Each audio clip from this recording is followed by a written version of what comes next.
afternoon, ladies and gentlemen. It's 3 p.m. Cairo local time for the hour's news bulletin coming to you from Nile TV International and Channel 2. I'm Lamia Abdesattar and I'm delighted to be in the company of my dear colleague Reem Tamer. Hello, Reem. Hello, Lamia. Thank you so much. And dear viewers, we'll start right away with the headlines. Prime Minister Dr. Mustafa Madbouli stresses that President Abdel Fattah al-Sisi gives great attention to the textile sector. Foreign Minister Badr Abdelati participates in Egyptian-Gabonese business forum. And Gaza hospital shut after Israeli raid, director held according to health officials.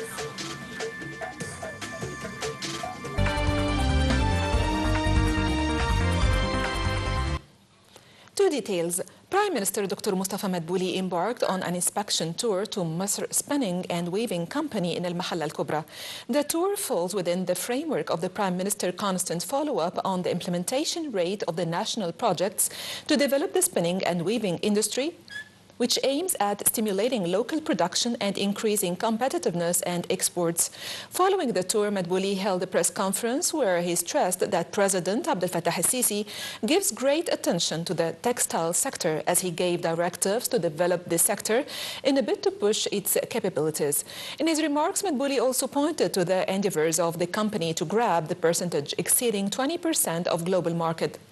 The Prime Minister was accompanied by Deputy Prime Minister for Industrial Development, Minister of Industry and Transport, Lieutenant General Kamel El-Wazir, Minister of Electricity and Renewable Energy, Mahmoud Asmat, Minister of Local Development, Manal Awad, Minister of Public Business Sector, Muhammad El-Shimi, Minister of Agriculture and Land Reclamation, Ala Farouk, Governor of Gharbiya, Major General Ashraf El-Gindi, and members of Parliament and Senate from Gharbiya Governorate.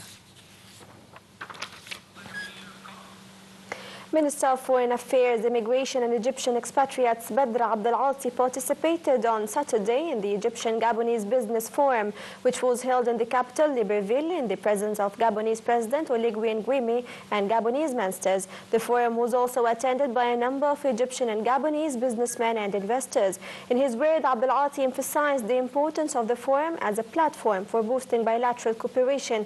He reiterated President Abdel Fattah al-Sisi's directives to enhance collaboration towards new horizons through the expansion of the volume of trade exchange and promotion of joint investments. The foreign minister expressed Egypt's readiness to be present in the Gabonese market and support comprehensive development plans, along with offering expertise at all fronts, with special focus on economic and sustainable development fields.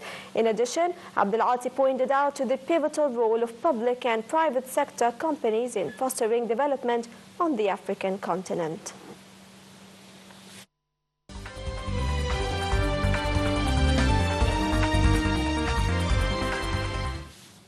The WHO and health officials said Saturday that Israeli occupation raid has forced a major hospital in northern Gaza out of service and led to the detention of its director. The Palestinian territory's health officials said the assault on Kamal Adwan Hospital has rendered the facility useless, further worsening Gaza's severe health crisis. The World Health Organization said overnight that this morning's raid on Kamal Adwan Hospital has put this last major health facility in North Gaza out of service, and from medical staff. 2 Palestinians were killed and others were wounded in Israeli airstrikes that targeted a populated area in Jabalia and Nazla, northern Gaza Strip.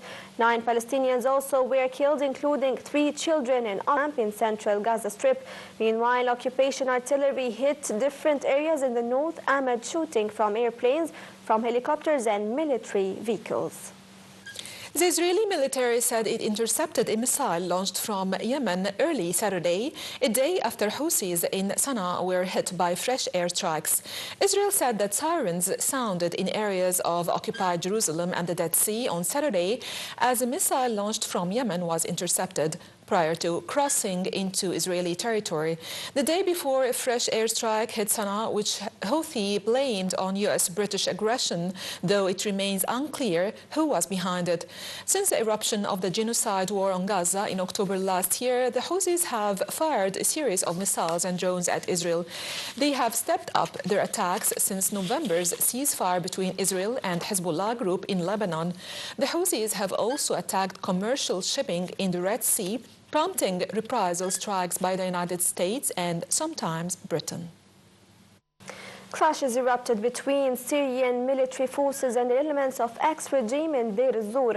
Military operations in Bakmal and surrounding villages resulted in detentions of 100 people and seizing an arms and ammunition warehouse that were prepared to be used in civil areas to spread chaos.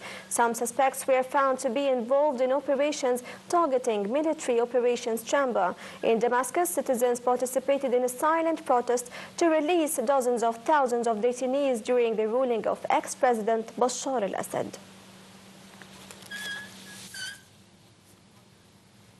Turkish Justice Minister and a party spokesman said Turkey has approved a request by the pro-Kurdish DEM party to visit jailed PKK founder Abdullah Öcalan, who is serving life in solitary confinement.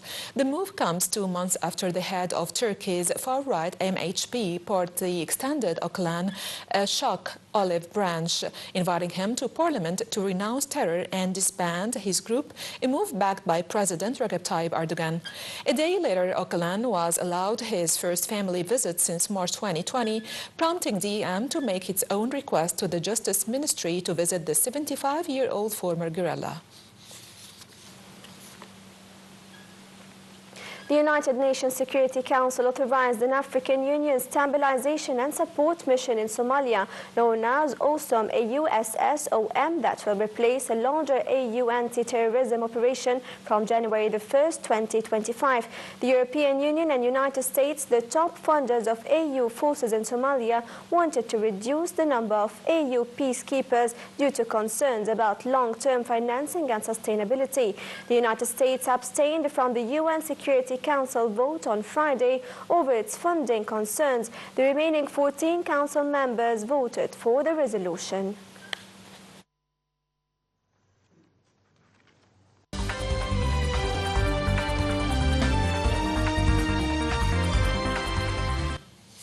Ukrainian President Volodymyr Zelensky called for a thorough investigation into the Azerbaijan Airlines crash and pointed to clear visual evidence of Russian involvement. Zelensky said in a social media post addressing reports the plane was hit by a Russian air defense missile that every loss of life deserves a thorough investigation to establish the truth. He added that they can see how the clear visual evidence at the crash site points to Russia's responsibility for the tragedy. Azerbaijan said that regular flights between Ashgabat and Moscow are to be suspended for a month from December 30th after an airline's jet crashed in Kazakhstan.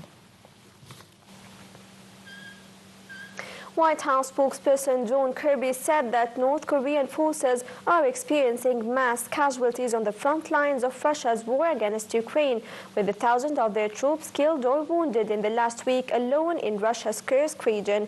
He said that the number far exceeds the figure U.S. officials have previously provided. Kirby added that it is clear that Russian and North Korean military leaders are treating these troops as expendable and ordering them on hopeless assaults against Ukrainian defenses, describing the North Korean troops' offensive as massed dismounted assaults. German President Frank-Walter Steinmeier dissolved parliament and confirmed the expected February date for an early general election after the collapse of Olaf Scholz's government last month. Scholz's coalition was brought down by internal fights about how to revive Europe's largest economy, but a deadly car-ramming attack at a Christmas market last week has renewed the country's heated debates over security and immigration. Confirming the February 23rd date for the election, Steinmeier emphasized the need for political stability and appealed for the campaign to be conducted with respect and decency.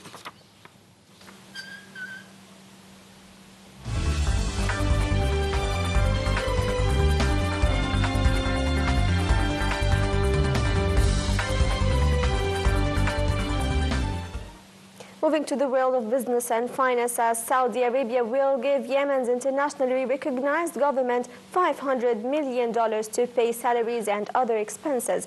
A Saudi official said that the sum is part of the $1.2 billion approved last year to prop up Yemen's government, which was forced out of the capital Sana'a by Houthis in 2014. The funds also aim to enhance food security and assist economic reforms, reflecting Saudi Arabia's commitment to Yemen's security, stability, and prosperity. Senior members of Canada's cabinet held talks with U.S. President-elect Donald Trump's nominees to lead the Departments of Commerce and the Interior as Ottawa works to hold off the threat of punishing tariffs.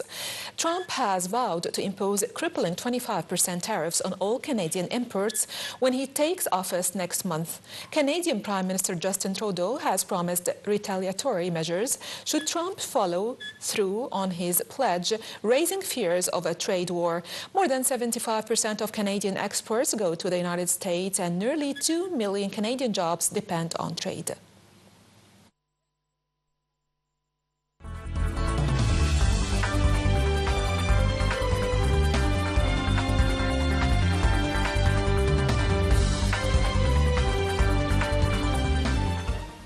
Moving to the exciting world of sports, as UK media reports announced that Liverpool star Mohamed Salah will be tied to a new contract that will last until 2028, which means that the 32-year-old will be offered a new 3-year deal by the club.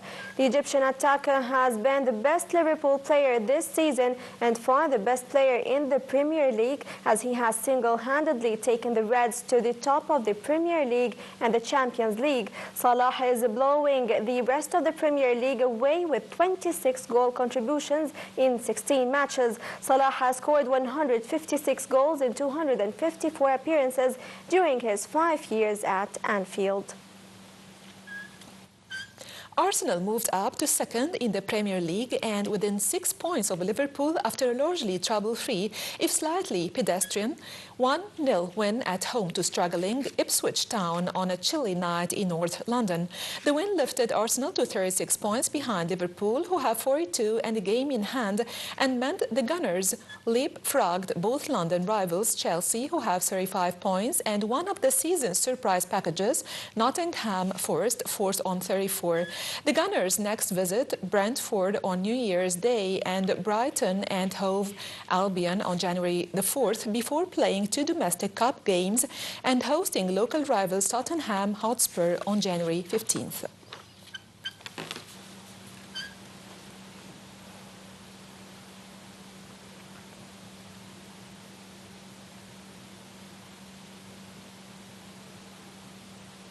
By this, dear viewers, we come to the end of our news bulletin. I'm Lamia Abdel-Sattar, and I was delighted to be in the company of my very dear colleague Reem Tamer. Thank you, Reem. Thank you so much, Lamia, and thank you so much, dear viewers. Stay updated, stay tuned for more updates on the top of the hour. That was Reem Tamer and Lamia Abdel-Sattar. Now it's time to say thank you for watching.